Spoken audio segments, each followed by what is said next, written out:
personal. Be up in my business this morning. I realize I have the title of this devotion wrong. June 9th. It's actually June 10th. But who cares? Hey guys. Good to see you. Alright. Excuse me. What was that sound? Alright. Hopefully you can hear me. 33 days. Stop it right now, Jackie Osborne. That's not possible. You're making that up. Alright, June 10th. War between Baasha and Asa, 1 Kings 15, 16 through 22, 895 BC. There was constant war between King Asa of Judah and King Baasha of Israel. King Baasha of Israel invaded Judah and fortified Ramah in order to prevent anyone from entering or leaving King Asa's territory in Judah. Asa responded by removing all the silver and gold that was left in the treasuries of the temple of the Lord and the royal palace. He sent it with some of his officials to Ben-Hadad, son of Tabrimon, son of Hezion, the king of Aram, who was ruling in Damascus, along with this message: Let there be a treaty between you and me, like the one between you and your. Oh my goodness, sorry. Let there be a treaty between you and me, like the one between your father and my father. See, I am sending you a gift of silver and gold. Break your treaty with King Baasha of Israel, so that he will leave me alone. Ben-Hadad agreed with King Asa's request and sent the commanders of his army to attack the towns of Israel. They conquered the towns of Ijon, Dan, Abel, Beth-Maachah, and Kinnereth, and all the land of Naphtali. As soon as Baasha of Israel heard what was happening, he abandoned his project of fortifying Ramah and withdrew to Tirzah. Then King Asa sent an order throughout Judah requiring that everyone, without exception, help to carry away the building stones and timbers Baasha had been using to fortify Ramah. Asa used the materials to fortify the town of Geba in Benjamin and the town of Mizpah. 2 Chronicles 16, 1 through 10. In the 36th year of Asa's reign, King Baasha of Israel invaded Judah and fortified Ramah in order to prevent anyone from entering or leaving King Asa's territory in Judah. Asa responded by removing the silver and gold from the treasuries of the temple of the Lord and the royal palace. He sent it to King Ben-Hadad of Aram, who was ruling Damascus, along with this message: Let there be a treaty between you and me, like the one between your father and my father. See, I am sending you silver and gold. Break your treaty with King Baasha of Israel, so that he will leave me alone. Ben-Hadad agreed to King Asa's request and sent the commanders of his army to attack the towns of Israel. They conquered the towns of Ijon, Dan, Abel, Beth-Maachah, and all the store cities in Naphtali. As soon as Baasha of Israel heard what was happening, he abandoned his project of fortifying Ramah and stopped all work on it. Then King Asa called out to the men of Judah to carry away the building stones and timbers that Baasha had been using to fortify Ramah. Asa used these materials to fortify the towns of Geba and Mizpah. At that time, Hanani the seer came to King Asa and told him, Because you have put your trust in the king of Aram instead of in the Lord your God, you missed your chance to destroy the army of the king of Aram. Don't you remember what happened to the Ethiopians and Libyans and their vast army, and with all of their chariots and charioteers? At that time you relied on the Lord, and he handed them over to you. The eyes of the Lord search the whole earth in order to strengthen those whose hearts are fully committed to him. What a fool you have been! From now on, you will be at war. Asa became so angry with Hanani for saying this that he threw him into prison and put him in stocks. At first I thought that said put him in stocks. At that time, Asa also began to oppress some of his people. Summary of Baasha's reign. 1 Kings 16, 1 through 7. This message from the Lord was delivered to King Baasha by the prophet Jehu, son of Hanani. I lifted you out of the dust to make you ruler of my people Israel, but you have followed the evil example of Jeroboam. You have provoked my anger by causing my people Israel to sin. So now I will destroy you and your family, just as I destroyed the descendants of Jeroboam, son of Nebat. The members of Baasha's family who die in the city will be eaten by dogs, and those who die in the field will be eaten by vultures. The rest of the events in Baasha's reign and the extent of his power are recorded in the book of the history of the kings of Israel. When Baasha died, he was buried in Tirzah. Then his son Elah became the next king. The message from the Lord against Baasha and his family came through the prophet Jehu, son of Hanani. It was delivered because Baasha had done what was evil in the Lord's sight, just as the family of Jeroboam had done. And also because Baasha had destroyed the family of Jeroboam, the Lord's anger was provoked by Baasha's sins.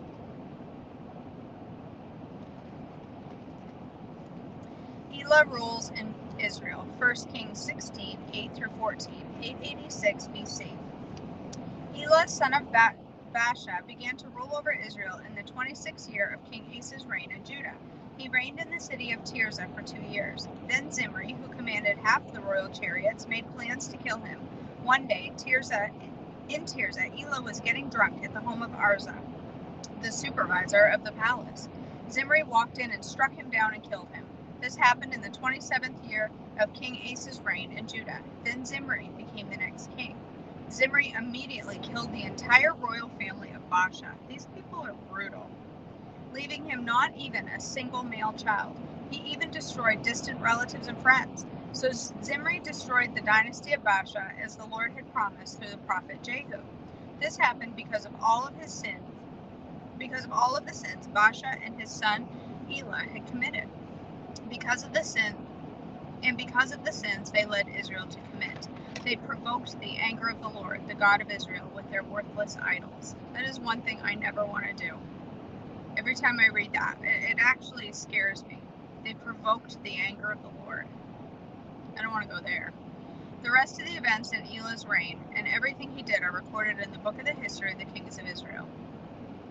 Zimri rules in Israel, 1 Kings 16, 15 through 20, 885 BC. Zimri began to rule over Israel in the 27th year of King Asa's reign in Judah, but his reign in Tirzah lasted only 7 days. The army of Israel was then attacking the Philistine town of Gibbethon. When they heard that Zimri had committed treason and assassinated the king, that very day they chose Omri, commander of the army, as the new king of Israel. So Omri led an entire army of Israel up from Gibbethon to attack Tirzah, Israel's capital. When Zimri saw that the city had been taken, he went into the citadel of the palace and burned it down over himself and died in the flames. For he too had done what was evil in the Lord's sight. He followed the example of Jeroboam and all the sins he had committed and led Israel to commit. The rest of the events of Zimri's reign and conspiracy are recorded in the book of the history of the kings of Israel. Omri rules in Israel, 1 Kings 16, 21 through 28, 885 BC. But now the people of Israel were split into 2 factions. Half the people tried to make Tibni, son of Ginnath, their king, while the other half supported Omri. But Omri's supporters defeated the supporters of Tibni. So Tibni was killed, and Omri became the next king. Omri began to rule over Israel in the 31st year of King Asa's reign in Judah. He reigned 12 years in all, 6 of them in Tirzah. Then Omri bought the hill now known as Samaria from its owner Shemer for 150 pounds of silver. He built a city on it and called it the city of Samaria in honor of Shemer. But Omri did what was evil in the Lord's sight, even more than any of the kings before him. He followed the example of Jeroboam, son of Nebat, and all the sins he had committed and led Israel to commit. The people provoked the anger of the Lord, the God of Israel, with their worthless idols. The rest of the events in Omri's reign, the extent of his power, and everything he did are recorded in the book of the history of the kings of Israel. When Omri died, he was buried in Samaria. Then his son Ahab became the next king. I love the story of Ahab. Alright, Ahab rules in Israel, 1 Kings 16, 29 through 34, 874 BC. Ahab, son of Omri, began to rule over Israel in the 38th year of King Asa's reign in Judah. He reigned in Samaria 22 years. But Ahab, son of Omri, did what was evil in the Lord's sight, even more than any of the kings before him. And as though it were not enough to follow the sinful example of Jeroboam, he married Jezebel, the daughter of King Ethbaal of the Sidonians, and he began to bow down in worship of Baal. First, Ahab built a temple and altar for Baal in Samaria. Then he set up an Asherah pole. He did more to provoke the anger of the Lord, the God of Israel, than any of the other kings did before him. It was during his reign that Hiel, a man from Bethel, rebuilt Jericho. When he laid its foundations, it cost him the life of his oldest son, Abiram, and when he completed it and set up its gates, it cost him the life of his youngest son, Segub. This all happened according to the message from the Lord concerning Jericho, spoken by Joshua, son of Nun. Summary of Asa's reign, 1 Kings 15, 23 through 24, 870 BC. The rest of the events in Asa's reign, the extent of his power, everything he did, the names of the cities he built, are all recorded in the book of the history of the kings of Judah. In his old age, his feet became diseased. When Asa died, he was buried with his ancestors in the city of David. Then Jehoshaphat, Asa's son, became the next king. 2 Chronicles 16, 11 through 14. The rest of the events of Asa's reign from beginning to end are recorded in the book of the kings of Judah and Israel. In the 39th year of his reign, Asa developed a serious foot disease. Yet even with the severity of his disease, he did not seek the Lord's help, but turned only to his physicians. So he died in the 41st year of his reign. He was buried in the tomb he had carved out for himself in the city of David. He was laid on a bed perfumed with sweet spices and fragrant ointment, and the people built a huge funeral in his honor. Jehoshaphat rules in Judah, 2 Chronicles 17, 1 through 19, 870 BC. Then Jehoshaphat, Asa's son, became the next king. He strengthened Judah to stand against any attack from Israel. He stationed his troops in the fortified towns of Judah, and he assigned additional garrisons to the land of Judah and to the towns of Ephraim that his father Asa had captured. The Lord was with Jehoshaphat because he followed the example of his father's early years and did not worship the images of Baal. He saw his father's God and obeyed his commands instead of following the evil practices of the kingdom of Israel. So the Lord established Jehoshaphat's control over the kingdom of Judah. All the people of Judah brought gifts to Jehoshaphat, and he became very wealthy and highly esteemed. He was deeply committed to the ways of the Lord. He removed the pagan shrines and Asherah poles from Judah. In the 3rd year of his reign, Jehoshaphat sent his officials to teach in all the towns of Judah. These officials included Ben-Hail, Obadiah, Zechariah, Nethanel, and Micaiah. He sent Levites along with them, including Shemaiah, Nethaniah, Zebediah, Asahel, Shemiramoth, Jehonathan, Adonijah, Tobijah, and Tob-Adonijah. He also sent out the priests Elishama and Jehoram. They took copies of the book of the law of the Lord and traveled around through all the towns of Judah, teaching the people. Then the fear of the Lord fell over all the surrounding kingdoms, so that none of them wanted to declare war on Jehoshaphat. Some of the Philistines brought him gifts and silver as tribute, and the Arabs brought 7,700 rams and 7,700 male goats. So Jehoshaphat became more and more powerful and built his fortress and storage cities throughout Judah. He stored numerous supplies in Judah's towns and stationed an army of seasoned troops at Jerusalem. His army enrolled according to ancestral clans. From Judah, there were 300,000 troops organized in units of 1,000 under the commands of Adnah. Next in command was Jehohanan, who commanded 280,000 troops. Next was Amasiah, son of Zichri, who volunteered for the Lord's service with 200,000 troops under his command. From Benjamin, there were 200,000 troops equipped with bows and shields. They were under the command of Eliada, a veteran soldier. Next in command was Jehozabad, who commanded 180,000 armed men. These were the troops stationed in Jerusalem to serve the king. Besides those, Jehoshaphat stationed in the fortified towns throughout Judah. Elijah fed by ravens, 1 Kings 17, 1 through 7. Now Elijah, who was from Tishbe in Gilead, told King Ahab, "As surely as the Lord, the God of Israel, lives, the God I serve, there will be no dew or rain during the next few years until I give the word." Then the Lord said to Elijah, "Go to the east and hide by the Kerioth brook, near where it enters the Jordan River. Drink from the brook and eat what the ravens bring you, for I have commanded them to bring you food." So Elijah did as the Lord told him and camped beside Kerioth brook, east of the Jordan. The ravens brought him bread and meat each morning and evening, and he drank from the brook. But after a while the brook dried up, for there was no rainfall anywhere in the land.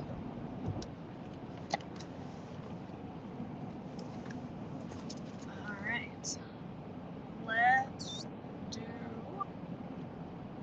I forgot to update the day on this. We're on day 161. Here we go. All right, day 161, the big picture.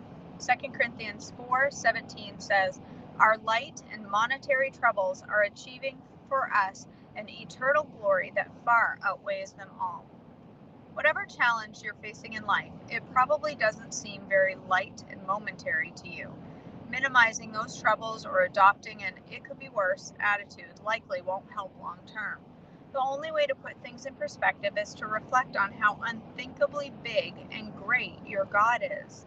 Develop the habit of looking at your problems against the backdrop of eternity, and an eternity of joy at that. Remember that God is bigger than any opposition, disease, crisis, question, struggle, frustration, hurt, or offense the world and the devil may send your way. The last time I checked, the devil was small enough to fit under my feet, and God is big enough to fill the heavens and the earth. So wisely look towards the eternal glory of the one you love and trust. From day-to-day troubles to life-changing issues, all of them, the Apostle Paul wrote, are light and momentary troubles compared to the eternity of joy God has for us. Even as you address everyday but essential life stuff, as well as those critical decision points, keep an eye on God's goodness, faithfulness, and eternal glory. He is powerful to overcome any trouble you face. Lord, I reset my focus on eternal things, on your great glory, goodness, and faithfulness. I keep my perspective balanced on how big you are. All right, I know I'm looking close. Good morning. Like, I bet you never thought you'd see me that close up. All right. Let me go back through the chat real quick. Looks like there's not a ton of chat this morning.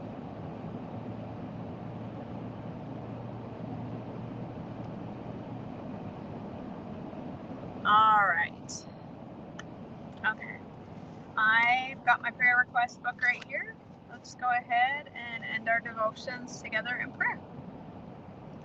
Father in heaven, I thank you so much for our time together this morning. Thank you for this opportunity to come before you with our requests and our worship and our praise. You're like no other king that exists, that we can boldly approach your throne without fear, and we're asked to boldly approach your throne at that. Father, I thank you for the many blessings that you give to us every day. The opportunities that you give us every day are never ending. The opportunities to bless other people, to be the hands and feet of Jesus. I pray that you will help all of us as we go through our day to be a reflection of Christ's love to others in our community and whoever we encounter today. Father, I pray this morning for the needs, the health needs that are many. I pray for Mom, and I pray for Grace and Donna and their back issues. Father, I pray for Pam's grandson, baby Silas, and his health issues that he experiences. Thank you, Father, for healing his feeding button quickly, and that I just pray that he'll be back on the road to health soon. I pray for Brad and Melissa as they go through they're on. I pray for quick answers from the doctors for Brad and a sense of peace and comfort. And if it's your will, I pray for healing there. Father, I pray for Elizabeth and her family and all that they're going through, about to deploy their son and their daughter with Hashimoto's, and Elizabeth looking for a job. Father, I pray that you will bless that family, wrap your arms around them, give them all the comfort that they can handle, Father. I pray for Kara's father in South Africa. I pray for the safety of her family there, as with the political climate being no good over there. I pray for their safety. I pray for someone to enter Kara's father's life, that brings the word in a way that he is willing to listen and accept, given his, obviously we want that anyway, but given his health situation right now, Father, I just pray that someone will find their way to him who can speak your love into him. Father, I pray for Dorothy and her recovery. I thank you for her continued recovery. I pray for Mallory's situation with her husband and the job security there. I just pray that you will make clear the path that you want them on. Father, I pray for Amber, Melanie, Joy, and Davinia, who asked specifically for prayer for support in their health journey. I just pray that you will come alongside them, give them the support they need from other Trim Healthy Mamas, and show them just how wonderful it can be when you do this plan with community and friendship. Father, I pray for Jennifer, whose daughter is looking for a new college for a bowling scholarship. I pray that you will give them wisdom in their search and bring to light the right school for them quickly. I think of Christina this morning with her boys, Benedict and Leo, and how much sickness they've been going through. Father, I just pray that you will come around those little boys and Christina and heal what is going on inside their little bodies. I pray for Leo and Christina as they face possibly dairy-free. I just pray that you will bring peace about that to Christina. Father, I pray for Gabby's sister-in-law who's in the hospital with fluid on her brain and needing a pacemaker. I pray for healing. I pray for comfort, and I pray for safety there. And Father, I also bring Nikki's daughter Ayla to you after she had her teeth removed. I pray that you will bless that little girl and heal her mouth quickly so that she can be feeling back to herself soon. Father, thank you so much for all that you do for us, the many blessings that you give us, the safety, love, and this community. Father, I pray that you will help us to keep our eyes and hearts focused on you today and everything that we say and do. In your precious name I pray. Amen.